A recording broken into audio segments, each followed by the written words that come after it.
insensibles e inhumanos al sufrimiento del otro, al dolor del otro, a la necesidad del otro.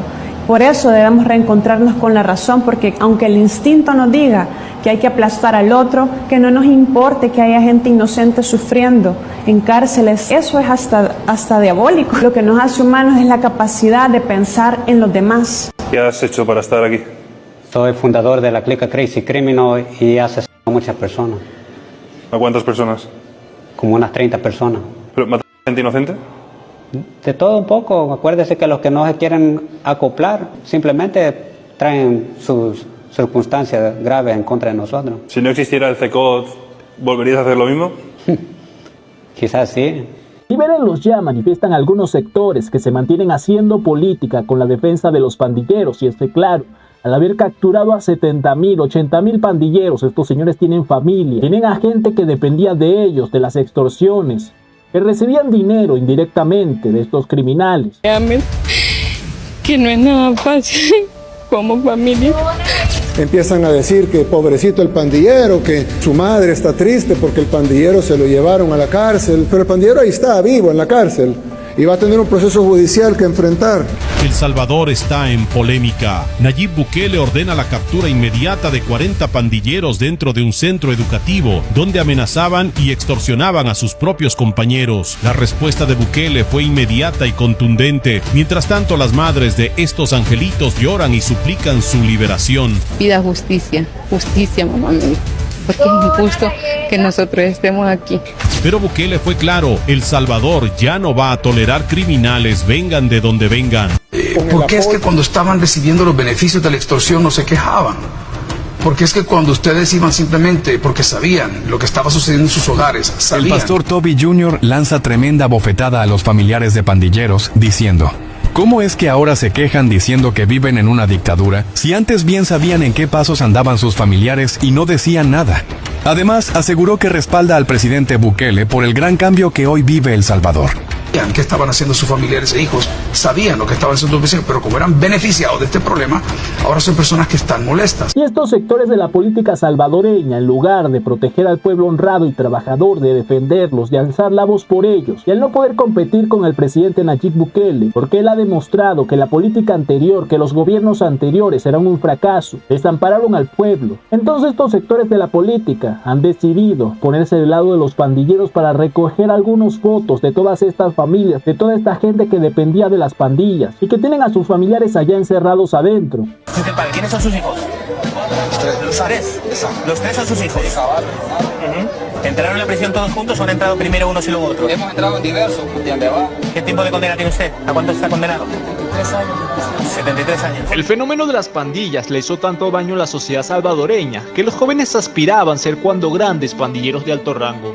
La juventud se fue perdiendo en un camino que solo traía dolor y luto al pueblo, y es por eso que ahora los jóvenes tienen que entender que las penas por ser pandilleros son verdaderas penas, y que terminar en prisión ya no es como antes. Esta gente no representa la voz de todos los salvadoreños, pero sí de este pequeño sector de criminales, y por esto hemos visto tanto empeño de estos señores diciendo que los liberen ya. Sigan gritando, libérenlos ya.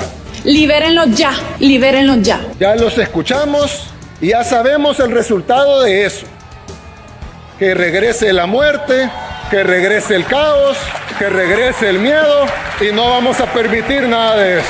En la vida real, perdonar al criminal es condenar a las víctimas. Así que no lo vamos a liberar ya ni nunca. Y luego de este empeño que el gobierno salvadoreño ha puesto por cambiar a El Salvador, cambiar esa realidad que vivían los salvadoreños, una realidad que los salvadoreños anhelaron por mucho tiempo, tener paz, tranquilidad, no vivir con ese miedo de estos señores, de estos pandilleros que los sometían, los extorsionaban, les quitaban la vida a sus familiares. En estos momentos se mantiene el reto de continuar con esta tranquilidad para el pueblo, y por esto es muy importante que ante la posibilidad de que estos pandilleros vuelvan a reorganizarse, de que surjan nuevas pandillas, de que estos jóvenes que están por allí, que todavía tienen la mente dañada con este chip de querer ser un delincuente, un maleante, vuelvan a infectar a su pueblo con ese cáncer de las pandillas. El gobierno tiene que actuar. Y hemos visto que las noticias recientes en El Salvador ha sido que han capturado a jóvenes, a menores, que están por allí en las escuelas intentando crear nuevas pandillas. Por supuesto, el gobierno salvadoreño los ha capturado y tendrán que pagar para que no se repita la misma historia, porque esto es lo que tuvieron que haber hecho antes para prevenir que las pandillas se salieran con las suyas? Eso es lo que se tuvo que haber hecho en aquel momento. Hoy hay gobierno, ahora ven lo que está sucediendo. Hoy sí se está haciendo lo que no se hizo hace décadas por Arena y el FMLN. Pararlo, cortarlo cuando van haciendo así el hongo, ¿verdad?, de la raíz, antes que eso se convierta en el monstruo que dejaron convertirse a las pandillas. ¡Qué bueno! Excelente, lo aplaudo, porque hoy comprendo que por culpa del desgobierno del corrupto Arena y luego el traidor del FMLN, que no, lo que menos hizo fue resolverlo, es que tuvimos a ese monstruo que nos mató, nos extorsionó y convirtió a El Salvador en Criminolandia. Qué bueno, hoy hay Estado. Y pocos años después estaban ahí en los sótanos de los edificios vacíos del centro de San Salvador, hacían cola para brincarse a la mara, porque les habían enseñado el poder de los números y de las letras. Ese fue el gobierno de Arena. Y no hicieron nada. Ahí había que pararlo. Ahí había que pararlo. No entendieron lo que pasaba porque andaban metidos en sus esquemas de corrupción. Andaban pensando cómo iban a saquear el Estado, los areneros.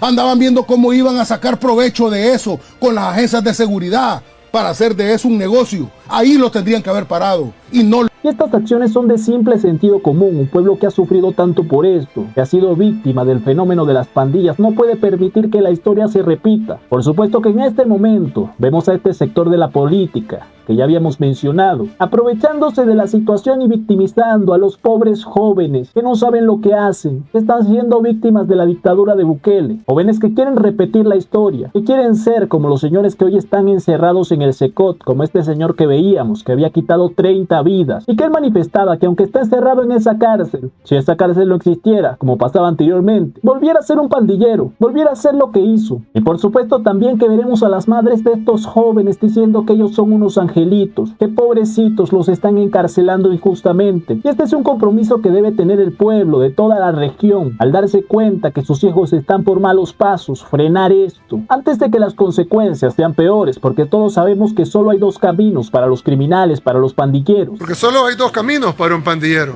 la cárcel o la muerte. La cárcel o la muerte.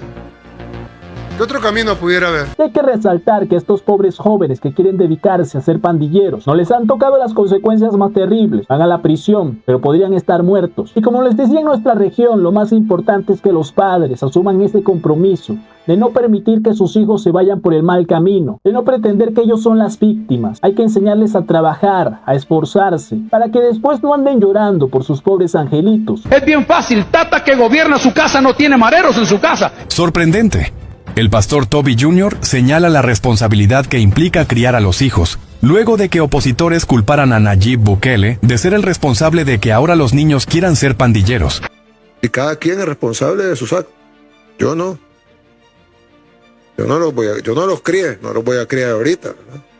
Cada quien sabe lo que es bueno, lo que es malo, lo que se puede hacer, lo que no se puede hacer, lo que es correcto, lo que es incorrecto, y cada quien sabe que sus actos tienen consecuencias. Uno cosecha lo que siembra, dice la Biblia, y si no creen en Dios, pues de todos modos uno cosecha lo que siembra.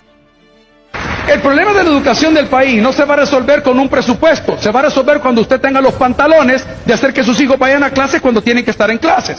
Cuando tenga los pantalones de sentarse con sus hijos, hacer las tareas y entender lo que están escribiendo. Cuando tenga los pantalones de hablar con los maestros que acosan a sus hijos o que los maltratan para entender qué es lo que está fallando. El problema de la educación no es un problema del gobierno, es un problema de cada uno de nosotros. Y este es un ejemplo que aplica no solo para el fenómeno que está ocurriendo en El Salvador, de que los jóvenes quieren ser pandilleros, aplica para toda nuestra región, aplica para todos esos padres, todas esas madres, que no están pendientes de lo que están haciendo sus hijos, y que cuando se van por el mal camino, y comienzan a darse cuenta de las malas acciones de sus angelitos, comienzan a negarlo, no los reprenden, no frenan esto. Y recordemos que las consecuencias de esto pueden ser terribles, no simplemente que terminen en la cárcel, pueden terminar muertos. Y la pregunta es: ¿ustedes qué opinan? ¿Qué opinan de todo esto? ¿Qué opinan de lo que está haciendo Bukele frenando este cáncer para que no se repita la misma historia? No permitiendo que estos jóvenes vuelvan a replicar las acciones que convirtieron a El Salvador en el país más peligroso del mundo. Déjenme allá abajo en los comentarios su opinión. Ya saben, no olviden dejar su like, compartan este video para que más personas puedan verlo. Si es primera vez que están por ahí, suscríbanse, activen las notificaciones. Dejen un comentario allá abajo de cualquier cosa, saludos, un corazón.